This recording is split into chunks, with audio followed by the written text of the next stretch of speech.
Hello everyone, నేను previous వీడియోలో అనీవెన్గా వచ్చిన అంబ్రెల్లా కటింగ్ ఫ్యాబ్రిక్ని ఎలా ఈవెన్గా సింపుల్గా కట్ చేసుకోవచ్చు అనేది నేను మీకు ప్రీవియస్ వీడియోలో చూపించాను.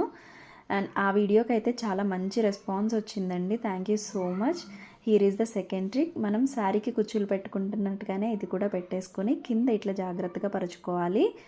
అండ్ ఒక టేప్ అనేది స్టార్టింగ్ పాయింట్లో పెట్టుకుని ఏదైనా వెయిట్ ఉన్నది కదలకుండా ఫ్యాబ్రిక్ ఆ టేప్ కదలకుండా పెట్టేసుకోవాలి. పెట్టుకున్న తర్వాత మనకి ఎంత లెంత్ వరకు కావాలంటే అంత లెంత్ వరకు మార్క్ చేసుకొని ఇట్లా స్కేల్ హెల్ప్ అయితే తీసుకొని ఫ్యాబ్రిక్ కదలకుండా ఎక్స్ట్రాగా ఉన్న ఫ్యాబ్రిక్ని అంతటిని కట్ చేసేసుకోండి. అండ్ మనం కోన్ షేప్లో వేస్తాం కదా అంబ్రెల్లా కటింగ్కి, అలా కట్ చేసుకున్నప్పుడు ఎగ్జాక్ట్ లెంత్ కంటే కొంచెం ఎక్కువగా కట్ చేసుకుంటే మీకు చిన్నది అయిపోతుంది అనే ప్రాబ్లం ఉండదు. ఇక్కడ నేను మీకు రెండు కంపేర్ చేసి చూపిస్తున్నాను. రెండు ఈక్వల్గా అయితే వచ్చాయి. సో చాలామందికి ఈ ట్రిక్ తెలిసే ఉంటుంది ముందుగా, అండ్ తెలియని వాళ్ళ కోసం యూజ్ అవుతుందని అనుకుంటున్నాను. Thanks for watching.